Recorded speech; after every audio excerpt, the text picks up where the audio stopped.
ఇక్కడ 6వ వచనములో గనక మనం చూస్తే అక్కడ వ్రాయబడతా ఉన్నటువంటి మాట ఏంటిదంటే, మనలను ప్రేమించుచు తన రక్తము వలన మన పాపముల నుండి మనలను విడిపించినవాడు అనేటటువంటి మాట మనం చూస్తూ ఉన్నాం. ఆయన ఎవరు అంటే మనలను ప్రేమించినటువంటి వాడు. ప్రేమించడం మాత్రమే కాక ఆయన రక్తము వలన మన పాపముల నుండి ఆయన మనల్ని విడిపించినటువంటి వాడు అనేటటువంటిది మనం అక్కడ చూస్తా ఉన్నాం. కాబట్టి ఆయన ప్రేమించినటువంటి దేవుడు అనేది మనం అక్కడ గమనిస్తూ ఉన్నాం. అయితే మొదటిదిగా మనం ఒక పని చేద్దాం. ఏంటి అంటే, మన ప్రేమ ఎలాంటిది అనేది గనక మనం చూస్తే దేవుని ప్రేమ ఎలాంటిదో మనకు అర్థమవుతుంది. మన ప్రేమ ఎలాంటిది అంటే రండి కొన్ని మాటలు మనం చూద్దాం. ఎలాంటిది మన ప్రేమ అంటే చూడండి, ఆదికాండము 25వ అధ్యాయము 28వ వచనం.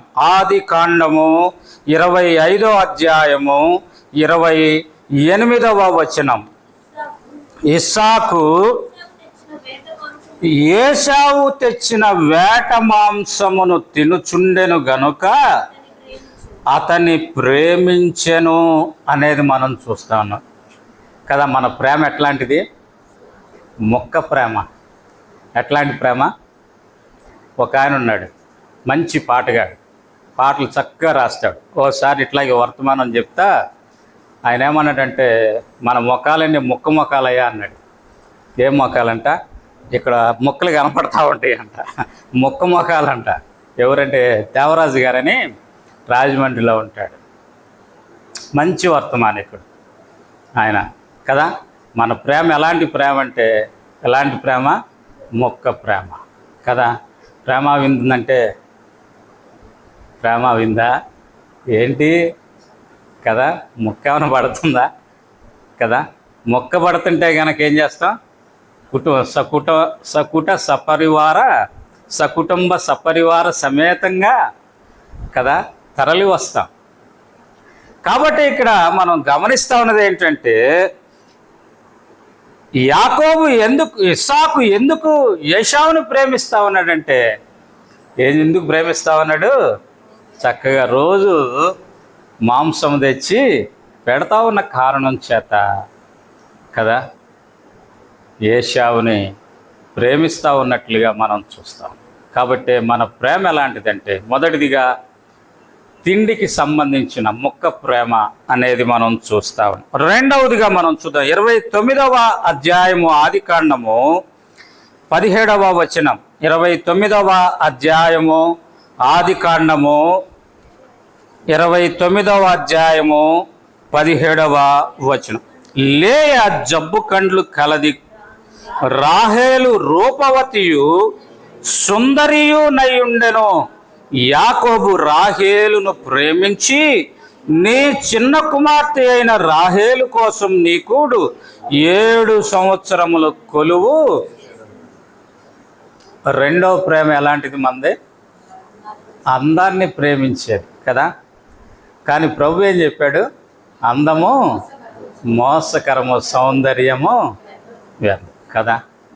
మనం వెళ్ళంగానే ఈ మధ్య ఒక ఇది చూశాను, షార్ట్ వీడియో చూస్తే పెళ్లి కుమారుడు వచ్చాడు పెళ్లి కుమార్తెను చూసుకోవటానికి. సరే, పెళ్లి కుమార్తెకి మనకున్నటువంటి ఆచార ప్రకారం మనం ఏం చేస్తామంటే టీనో డ్రింక్సో ఏదో ఇచ్చి వచ్చిన వాళ్ళకి పెళ్లి కుమార్తె చేత పంపిస్తాం కదా. అట్లాగే పెళ్లి కుమార్తె తీసుకొచ్చి ఇస్తా ఉండి పెళ్లి కుమారుడికి కూడా ఇచ్చింది. పక్కకి వెళ్ళి ఇట్లా చూసింది పెళ్లి కుమారుడి వైపు. పెళ్లి కుమారుడు ఇట్లా పట్టుకొని తాగుతా ఉన్నాడు. తాగుతూ ఉంటే ఇక్కడేం కనపడింది కదా. వెంటనే రిజెక్ట్. ఇంట్లోకి వెళ్ళి అమ్మోళ్ళకి చెప్పింది, నాకు నచ్చలా. ఎందుకు? ఎంటుకలు లేవు కదా. కాబట్టి అందాన్ని ఈనాడు ప్రపంచంలో అత్యధికమైనటువంటి వ్యాపారం ఏందో తెలుసా? అందం మీద చేసే వ్యాపారం. మనిషి అందం కొరకు తయారు చేసేటటువంటి అన్ని ప్రొడక్టులు మరి దేనికోసం చేయట్లే కదా. అందాన్ని చూసి యాకోబు దేన్ని చూసి ప్రేమించాడు? అందాన్ని చూసి ప్రేమించాడు. లేయా జబ్బు కళ్ళు కలిగింది, రాహేలు అందగత్తె. దాని కొరకు ఎన్ని సంవత్సరాలు కొలువు చేశాడు? 7 సంవత్సరాలు లేయానిచ్చాడు మోసగించి, మరలా 7 సంవత్సరాలు కదా, 14 సంవత్సరాలు. ఎట్లా ఉన్నాయంట ఆయనకి? అవి ఎన్నిక లేనివి కదా, 14 సంవత్సరాలు. కాబట్టే మన ప్రేమ అలాంటిది కదా. తిండిని బట్టి మనం ప్రేమిస్తాం, అందాన్ని బట్టి మనం ప్రేమిస్తాం. మూడవదిగా పేతురు రాసిన 2వ పత్రిక 2వ అధ్యాయము 16వ వచనం. పేతురు రాసిన 2వ పత్రిక 2వ అధ్యాయము 16వ వచనం. బిలాము దుర్నీతి వలన కలుగు బహుమానమును ప్రేమించెను. కాబట్టే మూడవదిగా దేన్ని బట్టి మనం ప్రేమిస్తామంట? బహుమానం ఇచ్చేదాన్ని బట్టి కదా. మనం అలాంటి వారం. అందుకే ఈనాడు ఇవి ఎక్కువైపోతా ఉన్నాయి. ఆఫీస్కి వెళ్ళి, సార్ కొంచెం త్వరగా నా ఫైలు దగ్గరికి నెల అయిపోయింది సార్, కొంచెం తొందరగా చేయండి అంటే, చూద్దామయ్యా దాని మీద చూస్తా సమయం లేదంటాడు. మనం కనుక కొంచెం ఇచ్చామనుకోండి, సాయంత్రానికి మన కళ్ళ ముందే అయిపోద్ది. చూస్తాడు, కూర్చొని సంతకం పెట్టేస్తాడు, అయిపోద్ది కదా. ఏంటి కారణం అంటే ఎత్తుబడింది. కాబట్టే ప్రభువారు వెళ్ళొద్దు అని చెప్పినప్పటికీ కూడా బిలాము ఎందుకు వెళ్ళాడు అంటే, వాళ్ళు ఇచ్చేటటువంటి దాన్ని ఆశించి వెళ్ళాడు.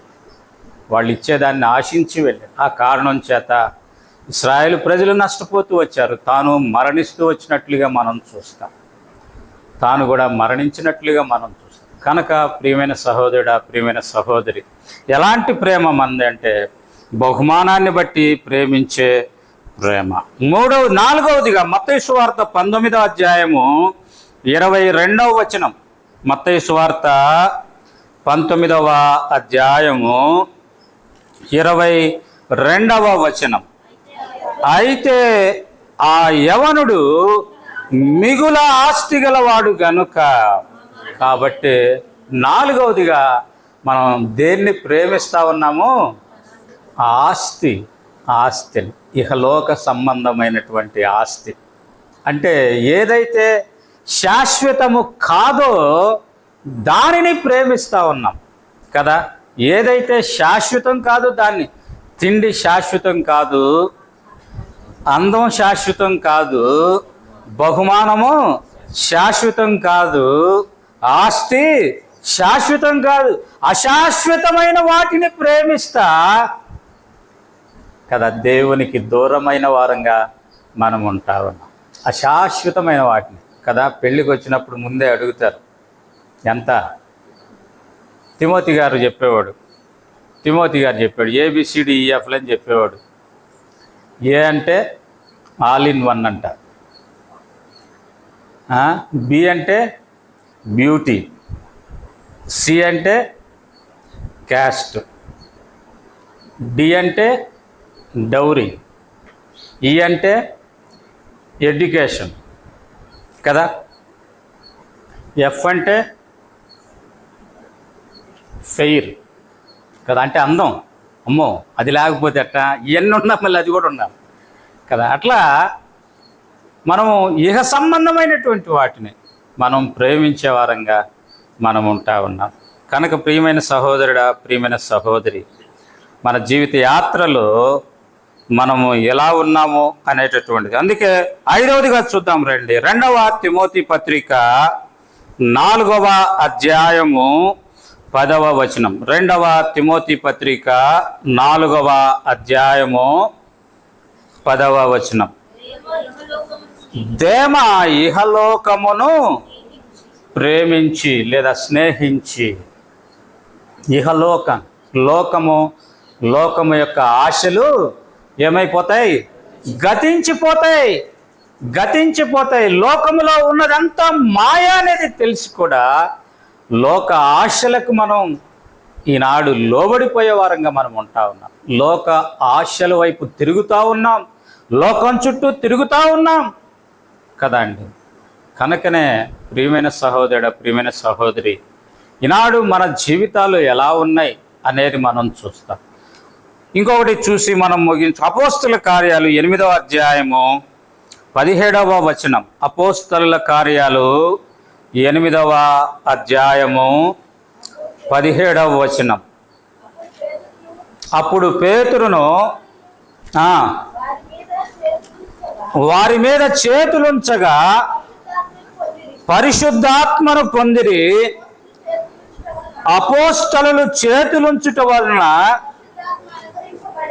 పరిశుద్ధాత్మ అనుగ్రహించబడినని